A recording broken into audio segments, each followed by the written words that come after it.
بسم اللہ الرحمن الرحیم۔ محترم ناظرین، السلام علیکم ورحمۃ اللہ وبرکاتہ۔ قائم مقام وزیر داخلہ خلیفہ سراج الدین حقانی سے پاکستان کی نمائندہ خصوصی برائے افغانستان صادق خان نے ملاقات کی ہے۔ اس ملاقات میں دونوں فریق نے افغانستان اور پاکستان کے درمیان تعلقات کی بہتری اور موجودہ مسائل کے حل کے لیے اہم موضوعات پر تبادلہ خیال کیا۔ مہمانوں نے وزیر اعظم پاکستان شہباز شریف، ان کے معاون اور وزیر خارجہ اسحاق ڈار کی جانب سے حاجی خلیل الرحمن حقانی شہید رحمۃ اللہ علیہ کی شہادت پر تعزیت کی۔ انہوں نے شہید کے اہل خانہ اور افغان قوم سے دلی تعزیت کا اظہار کیا اور شہید کی روح کے لیے مغفرت کی دعا کی ہے۔ پاکستان کے نمائندہ خصوصی صادق خان نے بھی حاجی خلیل الرحمن حقانی کی شہادت پر گہرے دکھ کا اظہار کیا۔ انہوں نے کہا کہ ہم افغانستان اور پاکستان کے درمیان موجودہ مسائل کو مشترکہ کوششوں کے ذریعے حل کرنے کے لیے پرعزم ہیں تاکہ دونوں ممالک کے درمیان اقتصادی اور سول تعلقات کو مضبوط بنایا جا سکے۔ وزیر داخلہ خلیفہ سراج الدین حقانی نے مہمانوں کو خوش آمدید کہا اور دونوں ہمسایہ ممالک کی مذہبی، ثقافتی اور تاریخی مشترکات کا ذکر کیا۔ انہوں نے تاکید کی کہ موجودہ وقت اس بات کا تقاضا کرتا ہے کہ امن و امان اور سیاسی مسائل کے حل کے لیے مشترکہ کوششیں تیز کی جائیں تاکہ دونوں قوموں کے درمیان تعلقات خراب ہونے سے محفوظ رہیں اور خطے کے استحکام اور ترقی کا ضامن ہوں۔ ملاقات کے اختتام پر دونوں اطراف نے تعلقات کو بہتر بنانے کے لیے تعاون اور افہام و تفہیم کو جاری رکھنے پر زور دیا ہے۔ پاکستان کے وزیر دفاع کی سلطان محمود غزنوی رحمۃ اللہ علیہ کے بارے میں گستاخانہ بیان پر افغانستان کا رد عمل۔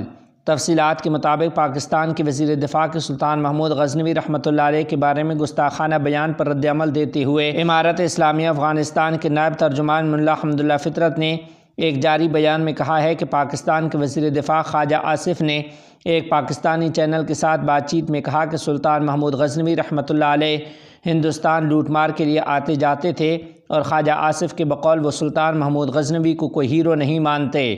افغانستان کی اسلامی امارت نے خواجہ آصف کے ان غیر ذمہ دارانہ بیانات کو سختی سے مسترد کیا اور انہیں تاریخی حقائق سے خواجہ آصف کی لاعلمی قرار دیا ہے۔ تاریخ گواہ ہے کہ سلطان محمود غزنوی رحمۃ اللہ علیہ ہر بار مظلوم عوام، خاص طور پر مسلمانوں کو نجات دلانے اور آزاد کرنے کے لیے ہندوستان اور دیگر علاقوں کا سفر کرتے تھے اور وہ پوری امت مسلمہ کے لیے باعث فخر ہیں۔ افغانستان کے نائب ترجمان ملا حمداللہ فطرت نے کہا کہ یہ انتہائی افسوسناک ہے کہ پاکستان کے وزیر دفاع جیسے افراد حقائق سے اتنے نابلد ہیں۔ ایک پاکستانی عہدیدار ایسی حالت میں سلطان محمود غزنوی رحمۃ اللہ علیہ کے بارے میں توہین آمیز بات کرتے ہیں کہ اسی ملک کے دفاعی میزائلوں پر سلطان محمود غزنوی رحمۃ اللہ علیہ کا نام رکھا گیا ہے۔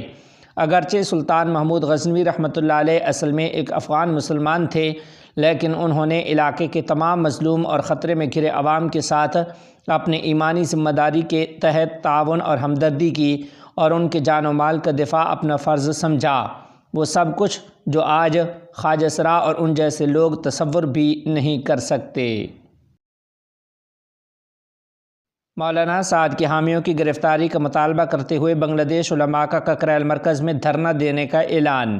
تفصیلات کے مطابق آج بنگلہ دیش علماء کی ایک مشترکہ پریس کانفرنس منعقد ہوئی جس میں تبلیغی جماعت کے شورائے نظام کے 3 نمازیوں کے قتل کے مقدمے میں ملوث افراد کی گرفتاری کا مطالبہ کرتے ہوئے ککریل کے علاقے میں غیر معینہ مدت تک دھرنا دینے کا اعلان کیا گیا۔ اس کے ساتھ ساتھ ٹونگی غازی پور کے بسوا اجتماع گراؤنڈ میں رات کے حملے کے سبب مولانا سعد کے پیروکاروں کی سرگرمیوں پر بنگلہ دیش میں پابندی عائد کرنے کا مطالبہ بھی کیا گیا۔ تبلیغی جماعت کے عالم مولانا کفایت اللہ اظہری صاحب نے آج منگل 24 دسمبر کی سپہر ککریل مسجد میں منعقدہ ایک پریس کانفرنس میں اس کا اعلان کیا۔ انہوں نے کہا کہ 1 دسمبر 2018 کو مولانا سعد کے حامیوں نے اسی انداز میں یک طرفہ حملہ کیا جس میں تبلیغی جماعت کے تقریباً 5000 ارکان، طلباء اور اساتذہ زخمی اور مارے گئے تھے۔ اس سے یہ ثابت ہوتا ہے کہ سعدی تبلیغی نہیں ہیں بلکہ وہ دہشت گرد انتہا پسند قوتیں ہیں۔ 17 دسمبر کی رات قتل عام کو انجام دینے والے مرکزی مجرموں سمیت کئی لوگوں کے خلاف مقدمات درج کیے گئے ہیں،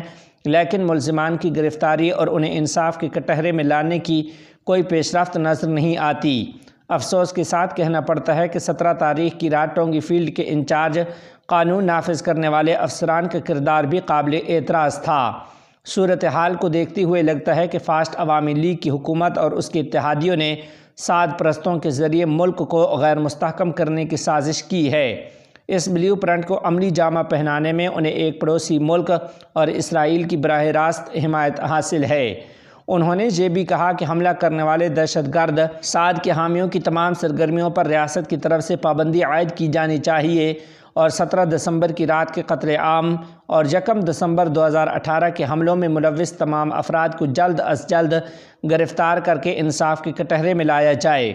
اس بات کو یقینی بنایا جائے کہ ککریل مرکز اور ٹونگی اجتماع میدان سمیت تمام تبلیغی سرگرمیاں شورائے نظام کی نگرانی میں چلائی جائیں گی۔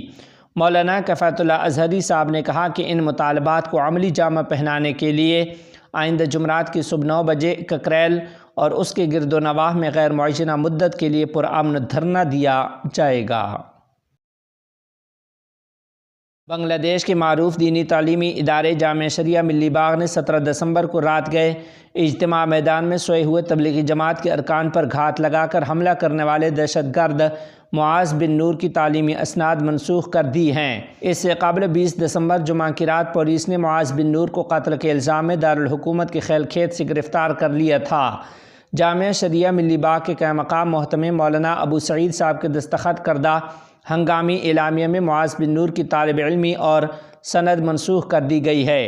اعلامیہ میں مدرسہ کے حکام کا کہنا ہے کہ تبلیغی جماعت کا وہ طبقہ جسے نظام الدین سعد کے پیروکار کہا جاتا ہے، بہت سے معاملات میں اہل سنت والجماعت یعنی دیوبند کے اکابر علماء کے نظریات اور راستے سے ہٹ چکا ہے اور ان کے ان اقدامات سے علماء کرام کے خلاف نفرت پھیل رہی ہے، جس سے اسلام اور مسلمانوں کو شدید نقصان پہنچتا ہے، ساتھ ہی ان میں درندگی اور بربریت نمایاں ہے۔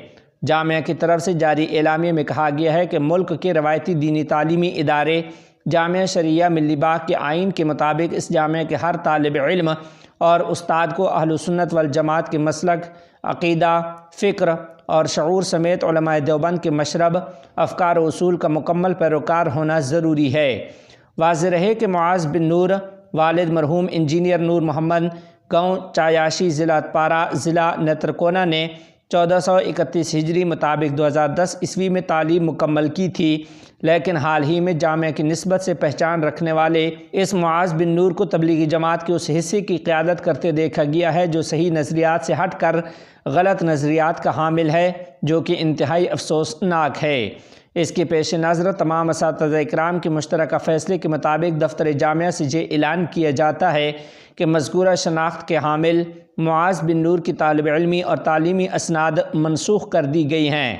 آج کے بعد سے معاذ بن نور کو یہ اخلاقی حق حاصل نہیں ہے کہ وہ کسی بھی طرح سے اپنی شناخت جامعہ شرعیہ ملی باغ کے طور پر کرائے۔ نائب رئیس الوزراء کی ازبکستان کے سفیر سے ملاقات۔ تفصیلات کے مطابق رئیس الوزراء کے معاون برائے انتظامی امور ملا عبدالسلام حنفی نے کابل میں ازبکستان کے سفیر ایبک عارف عثمانوف سے ملاقات کی ہے۔ ملاقات کے دوران دو طرفہ تعلقات کو مضبوط بنانے پر زور دیا گیا۔ ازبک سفیر نے کہا کہ ازبک سرمایہ کار افغانستان میں صحت کے مراکز کی تعمیر، ادویات کی درآمد، سیمنٹ فیکٹریوں کی تعمیر اور کوئلے کی تجارت کے شعبوں میں سرمایہ کاری کے لیے تیار ہیں۔ ملا عبدالسلام حنفی نے تجارت اور سرمایہ کاری کے میدان میں تعلقات کے فروغ کے لیے اپنے عزم کا اظہار کیا اور یقین دلایا کہ امارت اسلامیہ تاجروں کے لیے تمام ضروری سہولیات فراہم کرے گی۔ سیمنٹ مینوفیکچرنگ پلانٹ کے لیے $145 ملین کی سرمایہ کاری کے معاہدے پر دستخط۔ تفصیلات کے مطابق نائب وزیر اعظم اقتصادیات ملا عبدالغنی برادر کی موجودگی میں وزارت مائنز اور پیٹرولیم اور ایک نجی کمپنی کے درمیان لوگر سیمنٹ کی پیداوار کے لیے ایک معاہدے پر دستخط ہوئے۔ یہ فیکٹریاں صوبہ لوگر کے علاقے التمور میں واقع ہیں۔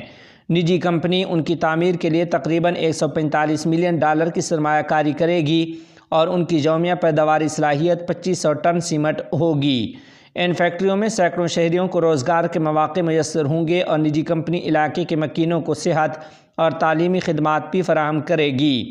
یاد رہے کہ امارت اسلامیہ کی آمد کے ساتھ ہی وزارت مائنز و پیٹرولیم اور پرائیویٹ سیکٹر کے درمیان تقریباً $623 ملین کی سرمایہ کاری سے سیمنٹ کے 4 بڑے منصوبوں کے معاہدوں پر دستخط ہوئے اور اس وقت کام تیزی سے جاری ہے۔ دمشق میں قطر، سعودی عرب اور اردن کے وفود کی احمد الشرا سے ملاقات، وسیع اسٹریٹجک تعاون کی یقین دہانی۔ تفصیلات کے مطابق ایک دہائی سے زائد عرصہ کے بعد ایک قطری وفد نے پہلی بار پیر کو شام کے دارالحکومت کا دورہ کیا اور ملک کے سرکردہ کمانڈر سے ملاقات کی۔ اس ملاقات کے بعد حیات تحریر الشام کے لیڈر احمد الشرا نے کہا کہ دمشق اور دوحہ کے درمیان تصویراتی تعاون جلد شروع ہو جائے گا۔ قطری وفد کی سربراہی وزیر مملکت برائے امور خارجہ محمد الخلیفی کر رہے تھے۔ آپ کو بتا دیں کہ احمد الشرا نے پیر کو اردن کے وزیر خارجہ ایمن صفادی اور ایک سعودی اہلکار سے بھی ملاقات کی ہے۔ اردن کے وزیر خارجہ نے دمشق میں احمد الشرا کے ساتھ بات چیت کی۔ واضح رہے کہ علاقائی رہنما 2 ہفتے قبل صدر بشار الکلب کی معزولی کے بعد نئی انتظامیہ کے ساتھ تعاون کو آگے بڑھا رہے ہیں۔ ایمن صفادی نے پیر کو الجزیرہ کو بتایا کہ تعمیر نو کے عمل میں ہم اپنے شامی بھائیوں کے ساتھ کھڑے ہیں۔ قطر کے برعکس سعودی عرب اور اردن دونوں کے اس سے پہلے بشار الکلب حکومت کے ساتھ بھی تعلقات رہے ہیں۔